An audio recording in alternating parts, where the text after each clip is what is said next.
So today we're gonna continue talking about the bipartite clause and other elements that can be used for that kind of a clause in Bohairic Coptic. The first thing we're gonna learn about today is indefinite articles. So last time we talked about definite articles, and they had variation by gender and number. Indefinite articles only have variation by number, and there are only two indefinite articles: u for singular and han for plural. And sometimes han is actually not translated into English because of the context. Examples: uyot for father and umau for mother. The plural of these are han yoti or han mao. Okay, so again, I put the English translation for han in parentheses, some, because, like I said, when translated to English, that may or may not be there because of context. On the other hand, u in Coptic also may be dropped because of context. Keep an eye out for that as well. Next, we're going to use also indefinite articles in the bipartite clause. However, if we're going to use an indefinite article in a bipartite clause, we have to introduce auxiliary verbs.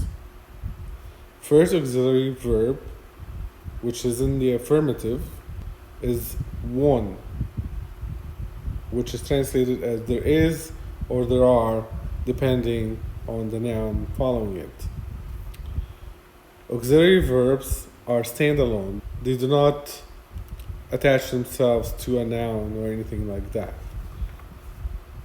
Okay, so here's the first example is one uromi chen pek a.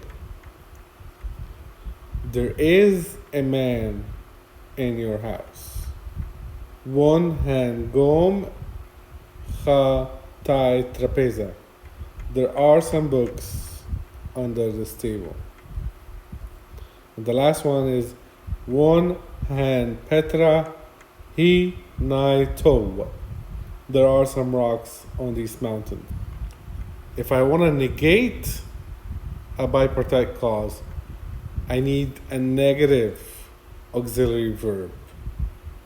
In this case, it's emon. Okay, and notice the an got dropped. There is no an. Last time when we did bipartite clause, in the negative tone, we had a particle an at the end of the sentence. In this case, we don't have that. It's just the auxiliary verb that's in the negative tone. And that would negate the whole sentence. So, emon uromi chen pa a. There is no man in my house. Emon han gom cha ti trapeza. There are no books under the table. And the last one, emon han petra hi ni to. There are no rocks on the mountains. Okay. So that's it for the bipartite clause, which is translated as a complete sentence. Okay, we're gonna meet the bipartite clause one last time today after this. First, we have to learn about the relative pronouns. There are three relative pronouns in the Coptic language: a, et, or ete. Any of them can be translated to who, whom, or which. So it doesn't matter which of the three pronouns we use, any of them can be translated to who, whom, or which. The most popular pronoun, however, is et. And all relative pronouns attach themselves to the preposition in a bipartite clause. So, first example, Peniot etchem ni feoi.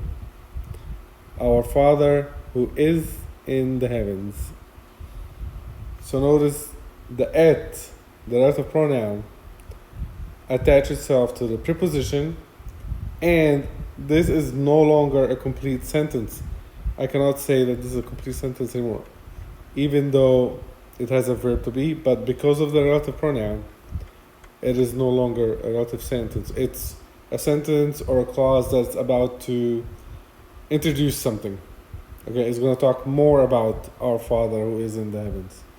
All right.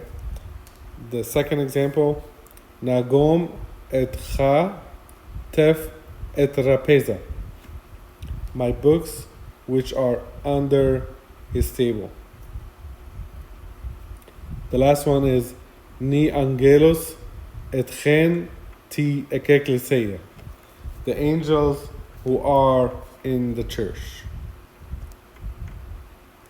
There's another thing we can do with relative pronouns. We can attach a relative pronoun to a definite article and create a new prefix.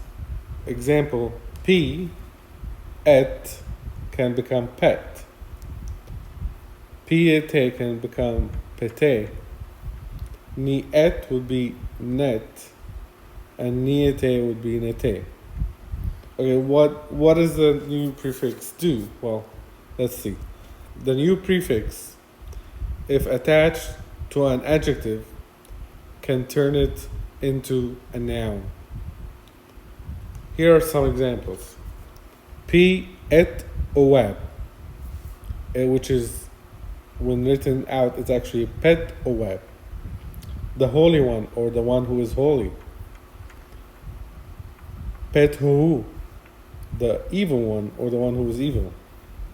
And in the plural, ni etoweb or netoweb, the holy ones, or the ones who are holy. So we create a new prefix using the relative pronoun and a definite article, and we use that, attach it to an adjective, in this case web or ho, and we turn that adjective to a noun. Okay, so that's another use for relative pronouns. Another thing we're going to learn about today is the far demonstrative article, which is ete and mal, which is formed by combining the relative pronoun ete with the adverb and mal, and together, when combined, is translated in English to that. And it always comes after the noun it's describing. For example, Pi Romi ete emma, that man. Ti ishimi ete emma, that woman. Ni isneu ete emma, those brothers. So it can be translated as that or those. Next are the genitive prepositions. They're also referred to as simple possessive articles. There are two of them. The N, which sometimes is morphed into M, or ente. The N or M are prefixed usually to a noun. Ente is a standalone preposition. Examples. P. A. Empai Romi, the house of this man. Tisheri ente ti esimi, the daughter of the woman. Naigom and Ni Romi, these books of the man. The last thing we're going to learn about today is the infix K. K is an infix that usually sits between a noun and its prefix. And it can be any of the prefixes we learned about today and the last lesson. Examples. PK son, the other brother. Han ke son, some other brothers. Pa ke son, my other brother. Pai ke son, this other brother. U ke son, another brother. I noticed here I put U in parentheses because it may or may not be in the text when you see it. But the translation would be the same. PK son ete'emel, that other brother. So now let's look at some examples, translations. Chen pi ehu ete'emel. The first thing, remember, is to find the prefixes that we learned about and break out any other grammatical pieces that we learned. P is a definite article. We know etemau is also a grammatical element that we learned about. And chen is a preposition. So when I translate this, it's in that day. On might be more grammatically correct. Next, ti trapeza inte nu chisel. Okay, so I'm gonna break this. T is a definite article, and te is a simple possessive. Nu is a possessive article. Okay, so now I know my grammatical pieces. So trapeza and chisel are my nouns. So when I translate, the table of their masters. Okay, and these two examples are very small phrases from the Bohairic Gospel of St. Matthew. Next,